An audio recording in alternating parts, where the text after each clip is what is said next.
Hello guys, Ajay Mishra with you again. और हम आज आपके लिए लेके आए हैं फ्लेमिंगो बुक का third poem keeping quiet composed bye Pablo Neruda. हम आपको इस पोएम के बारे में वर्ड टू वर्ड एक्सप्लेन करेंगे। I will tell you about the poetic devices of it. हम आपको इसकी पोइटिक डिवाइसेस के बारे में बताएंगे, वर्ड मीनिंग बताएंगे और बहुत सारी जो अन्य इम्पोर्टेंट फैक्ट्स हैं उन्हें भी हम आपको इसके बारे में बताएंगे। तो आप बने रहिए हमारे साथ और वॉच करते रहिए वीडियो को। Before starting a poem I want to tell you about the poet. सबसे पहले मैं आपको पोइट के बारे में बताना चाहूँगा पेब्लो नेरुदा, जो कि चिली के पोइट हैं, जो साउथ अमेरिका का एक कंट्री है। और उन्होंने 1971 में नोबेल प्राइज़ विन किया। नोबेल प्राइज़ किसी भी क्षेत्र के लिए बहुत बड़ी उपलब्धि होती है। और he is a well known poet of 20th century, और 20वीं शताब्दी के बहुत बड़े ये पोइट हैं। इन्होंने बहुत सारी पोएम्स लिखे और बहुत अच्छा नाम इन्होंने गेन किया है। इस पोएम में, जैसा कि पोएम का टाइटल है कीपिंग क्वाइट, पोइट हमसे कहता है कि हम कुछ देर शांत रह करके अपने जो अंदर हैं, अपने अंदर एक शक्ति को जागृत कर सकें। वो चाहता है कि हम बहुत सारी चीज़ों को जो अब तक नज़रअंदाज करते आए हैं उन्हें हम शांत चित्त रह करके गेन करें। इसके लिए वो हमसे कहता है कि हम थोड़ी देर के लिए कॉन्सेंट्रेट करें। कॉन्सेंट्रेट हम कैसे करेंगे, तो वो एक उपाय बताता है और वो बताता है कि हम 1 to 12 काउंट करें। फर्स्ट हम 1 to 12 काउंट करेंगे तो हमारा जो कॉन्सेंट्रेशन है वो एकदम हमारा स्थिर हो जाएगा और हम किसी भी चीज़ पर अपना दिमाग आराम से आसानी से लगा सकते हैं। उसके बाद वो हमें बताता है कि हम थोड़े समय के लिए शांत हो जाएं, किसी भी भाषा में किसी भी तरीके से बात ना करें, हम कोई काम ना करें। और अगर हम ऐसा कर पाते हैं तो ये दुनिया का सबसे अद्भुत क्षण होगा। बहुत सारे एग्जाम्पल्स भी बताता है पोइट। बताता है कि अगर इस तरह की चीज़ें रहती हैं तो जो फिशरमैन है वो अगर ऐसा करता है, जो बताया है पोइट ने, अगर ऐसा करता है तो वह भी मछलियों को पकड़ना, व्हेल जो लुप्त प्राय होने जा रही है मछली, उसको पकड़ना या उसके पीछे भागना बंद कर देगा। जो फिशरमैन है ये अगर ऐसा कार्य करता है तो उसे भी थोड़ा रेस्ट मिलेगा। व्हेल जो हमारा नेचर है वो भी प्रोटेक्टिव होगा। उसके बाद बताता है कि जो सॉल्ट गैदर्स है, जो सॉल्ट गैदर करता है हमेशा अपने काम में लगा रहता है, अगर थोड़ा टाइम उसे मिलेगा तो वह भी अपने जो लगे हुए घावों को है वो देख लेगा, क्योंकि अब तक उसने काम की वजह से ऐसा नहीं कर पाया है। कहते हैं कि हम किसी भी प्रकार के युद्ध में न उलझें, हम जो विश्व के कोई भी देश के, किसी भी देश के नागरिक हों, हम सबको अपना भाई माने।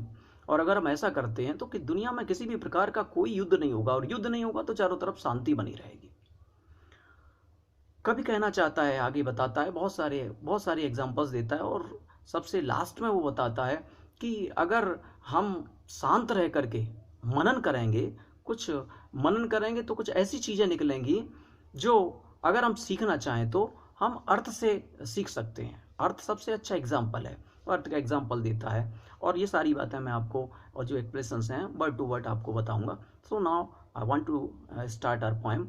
और मैं चाहता हूँ कि बेहतर होगा कि आप एक जो बुक है अगर उसको अपने पास रखें, तो जो वर्ड मीनिंग और पोएटिक डिवाइसेस मैं आपको एक्सप्लेन कर रहा हूँ वो भी आप उन्हें अच्छी तरह से नोट कर लें। तो मैं स्टार्ट कर रहा हूँ। Now we will count to 12। Poet कहता है कि अब हम सबसे पहले, अगर हम चाहते हैं अपने आप को स्थिर रखना, अपने दिमाग को स्थिर रखना, तो सबसे पहले हम 12 तक काउंट करें। अरे भाई 12 ही क्यों? 12 हमारे यहाँ 3 फैक्ट्स को बताता है। वो फैक्ट्स हैं हमारे 12 आवर्स होते हैं, 12 मंथ्स होते हैं, और जो हमारी घड़ी है उसमें भी 12 का नंबर दिया होता है। हम कुछ भी ले लें इनमें से। And will all keep still, still quite, पूरी तरह से, कंप्लीटली। और जब हम 12 तक काउंट करेंगे उसके बाद हम एकदम पूरी तरह से चुप हो जाएंगे। ये वो टाइम होगा जिस समय हम अपनी अंतरात्मा में झांकेंगे। ये मेडिटेशन का टाइम होगा। For once on the face of the earth, एक बार के लिए इस पृथ्वी पर, कंप्लीट होल वर्ल्ड, इस पूरे संसार में, not a matter of world, यहाँ संसार की बात नहीं है, ये सारी पृथ्वी है, उस सारी पृथ्वी को अगर हम देखना चाहते हैं तो देखें इस तरीके से, for once on the face of the earth, अगर ऐसा होता है तो ये पहली बार होगा कि let's not speak in any language, हम किसी भी भाषा में बात ना करें। वैसे हमारी भाषा, हमारी एक भाषा हो सकती, दो भाषा हो सकती, चार भाषाएं हो सकती हैं, हम उन्हें सीख सकते हैं, लेकिन हमारी मदर टंग जो है वो हमारी सिंगल ही होती है। और मोस्टली जो हम बात करते हैं, we talk in our mother tongue, हम अपनी मातृभाषा में बात करते हैं। तो हम जब मातृभाषा में भी बात ना करें, यहाँ पर कहा है कि अगर हम बात नहीं करेंगे, किसी भी भाषा में बात नहीं करेंगे, तो एकदम एक अद्भुत, आगे नेक्स्ट लाइन में, लेट्स स्टॉप फॉर 1 सेकेंड, अगर हम एक सेकेंड क्या कोई एक टाइम नहीं है कि हम 1 सेकेंड ही रुकें, ये एक यहाँ पर हमें बताया गया कि मोमेंटिक क्षण के लिए हम जो हम निर्धारित कर सकें, उस क्षण के लिए अपने आप को रोकें, not move arms so much. और पॉइंट कहता है कि हम अपनी किसी भी तरह के क्रियाकलापों को पूरी तरह से बंद कर दें, अपने हाथ पैरों को ना हिलाएं, हम किसी भी तरह का कोई काम न करें। हमने बहुत बार देखा है कि हम किसी भी तरीके के काम को करने के लिए अपने हाथ और पैरों का जिस तरह से यूज़ करते हैं, अनयूजली हम कभी कभी ऐसे कार्य करते हैं जिनकी कोई आवश्यकता नहीं होती है। It would be an exotic moment, और वो कहता भी है, कहता है कि अगर ऐसा होता है, यह एक असाधारण टाइम होगा, अनयूजल, एक्सोटिक, अनयूजल मीन्स आप चाहें तो नोट कर सकते हैं, एक्सोटिक अनयूजल मोमेंट होगा ये, विदाउट रस, जिसमें ना कोई भाग दौड़ होगी, सब सारे लोग स्थिर होंगे, बिल्कुल मेडिटेशन में होंगे, विदाउट इंजिन्स, जिसमें किसी भी प्रकार की किसी भी मशीन का प्रयोग नहीं होगा, इट ऑल बी टुगेदर। और ऐसी स्थिति में हम पूरी तरह से कंप्लीट वर्ल्ड में, पूरी होल वर्ल्ड में हम सब जितने भी ह्यूमन बीइंग हैं और जो वो सब एक जैसी स्थिति में होंगे, कहीं से किसी भी प्रकार की कोई वॉइस नहीं होगी, कहीं मशीनें काम नहीं कर रही होंगी, कोई आ जा नहीं रहा होगा। हाँ, सडन स्ट्रेंजनेस, अगर ऐसा होता है, कितना अद्भुत क्षण होगा कि वो पूरी तरह से स्ट्रेंजनेस होगी, एक अजीब क्षण होगा। उसका प्रभाव क्या पड़ेगा? उसका प्रभाव पड़ेगा fisherman in the cold sea, Arctic सागर में।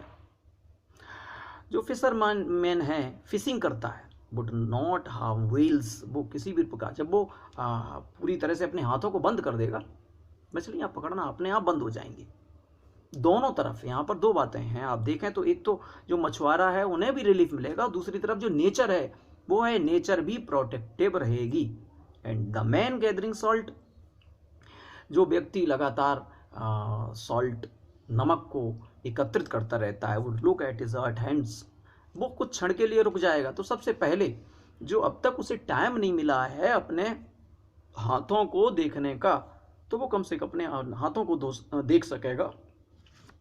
नेक्स्ट स्टेंजा में, those who prepare green Wars, वो जो हमेशा ग्रीन वॉर्स के लिए प्रिपेयर करते रहते हैं। ग्रीन वॉर्स से मीन्स क्या है यहाँ पर? वन मीनिंग तो है न्यू टाइप ऑफ वॉर्स, और दूसरा अगर हम मीनिंग देखें तो है कि जो ह्यूमन बीइंग है उसने अपनी एक्टिविटीज़ के लिए कंप्लीटली नेचर को फिनिश कर दिया।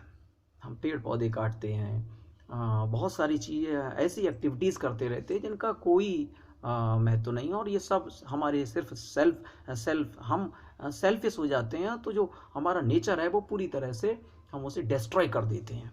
तो ये एक प्रकार का युद्ध है नेचर के लिए, जो नेचर अगेंस्ट ह्यूमन बीइंग लड़ रही है, और जो मैन है, मैन वो नेचर के अगेंस्ट जा रहा है। वार्स विद गैस, अब different type of wars explained here, चाहे वो युद्ध किसी भी प्रकार का हो, चाहे वो गैस से हो, चाहे वो आग्नेयास्त्रों से हो, वार्स विद फायर, आग्नेयास्त्रों से हो, विक्ट्री विद नो सर्वाइवल्स, हमेशा हमें याद रखें। मैं दो बातें आपको बताऊंगा। किसी भी युद्ध में, पहली बात, किसी भी युद्ध में, किसी भी प्रकार का अगर वो युद्ध वॉर होता है, उसमें जो पीस है, जो सुकून है, वह ना तो जीतने वाले को मिलता है और ना ही हारने वाला तो हार ही जाता है। तो जीतता है वह भी पूरी तरह से पीसफुल कंडीशन में नहीं रह पाता है, वह भी इंजॉय नहीं कर पाता है।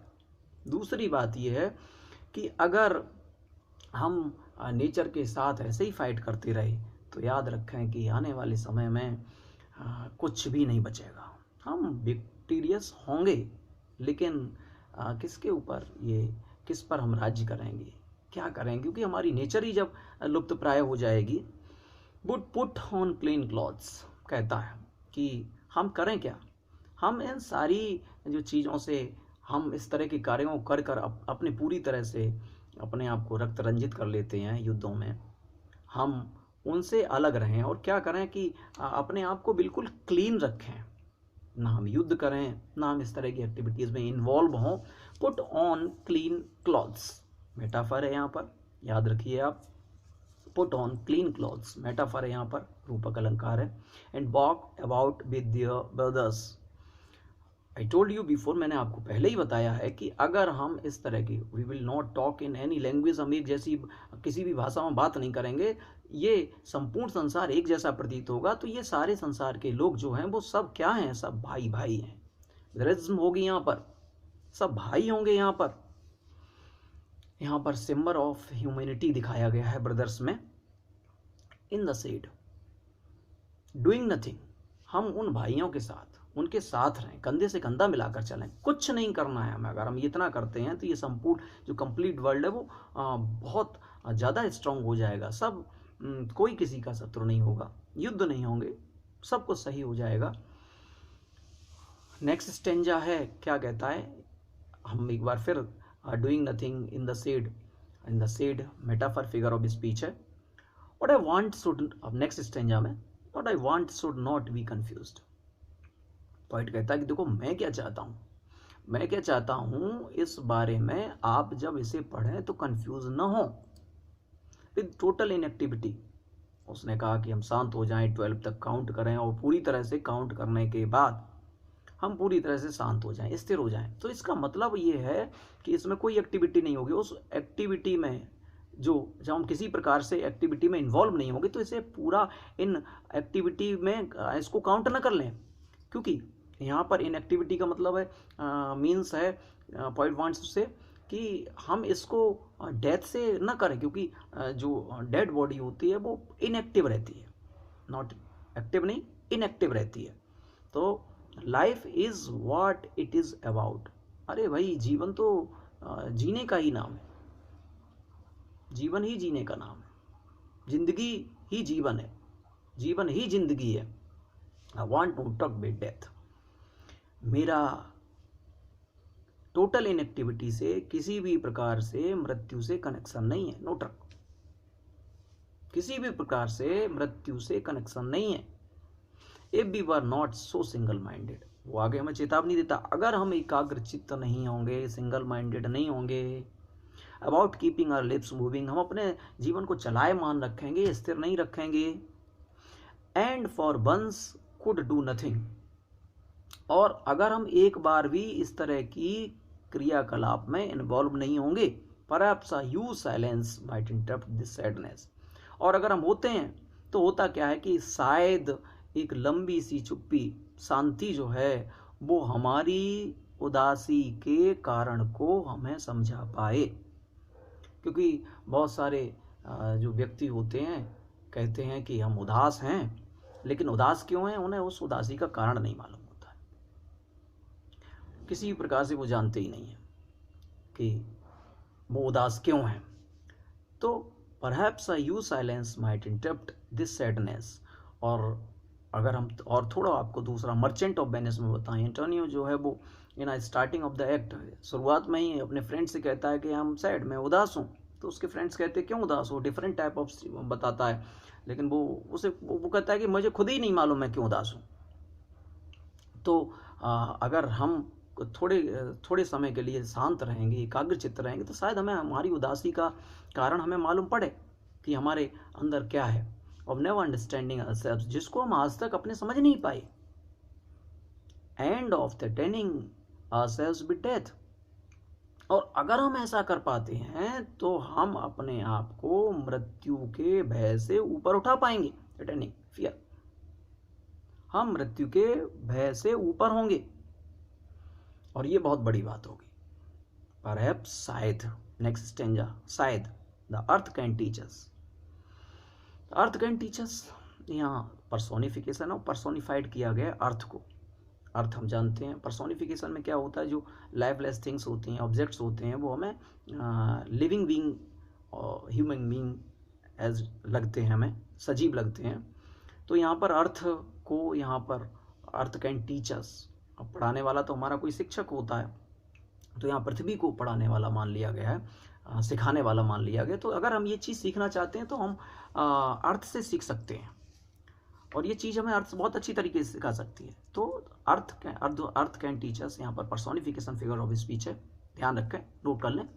As when everything seems dead, क्योंकि पृथ्वी पर जब एक समय सारी चीज़ें मृतप्राय लगती हैं। मृतप्राय कब लगती हैं? मार्च, अप्रैल, मई, जून में जो टाइम होता है वो पूरी तरह से ऐसा टाइम होता है जिसमें जितने सारे जो प्लांट्स हैं और ये सारे मुरझा जाते हैं। और जब बहुत गर्मी पड़ती है, बहुत तेज़ गर्म हवाएं चलती हैं, तो ये सारी चीज़ें जल जाती हैं। तो उस समय पृथ्वी की कोई एक्टिविटी नहीं होती है, वहाँ पर कोई नई चीज़ें नहीं उगती हैं इन महीनों में। तो जब नहीं उगता, ऐसा फील होता है कि जो अर्थ है वो कंप्लीटली डेड, लेकिन ऐसा नहीं होता है। होता क्या है? And later proves to be alive, और कुछ समय बाद ये अपने आप को सजीव साबित करती, जीवित साबित करती। कैसे? क्योंकि जैसे ही इसके बाद वाला टाइम आता है, जैसे ही बारिश होती है, तो पूरी तरह से पृथ्वी हरी भरी हो जाती है। तो ये सारी चीज़ें हम सीख सकते हैं पृथ्वी से। हमारे शांत रहने का मतलब डेथ से नहीं है। हाँ, ये हमें हमारी इनर विल को स्ट्रॉन्ग करता है। Now I will count up to 12। अब मैं 12 तक काउंट करूँगा। तो फिर कहता है कि हम सब इस एक्टिविटी में लग जाएं एक बार। एंड यू कीप क्वाइट, और आप शांति से 1 to 12 काउंट करेंगे, एंड आई विल गो, और मैं अपनी यात्रा जारी रखूँगा। मैं ये सारी चीज़ें कहीं दूसरी जगह एक्सप्लेन करूँगा और इन सारी चीज़ों को बताऊँगा। तो ये हमारी पोएम थी, जो कीपिंग क्वाइट, थर्ड पोएम थी। आप देखिए इसमें और बताइए। एक वीडियो बनाने में काफ़ी लंबा समय लगता है, उसकी प्रिपरेशंस बहुत कुछ होता है। तो आप कमेंट्स में ज़रूर हमें बताइए कि क्या कमियां रही हैं और क्या आपको अच्छा लगा। ये सारी चीज़ें ज़रूर एक्सप्लेन करें, और I hope see you again in a next video. So have a good day, thank you.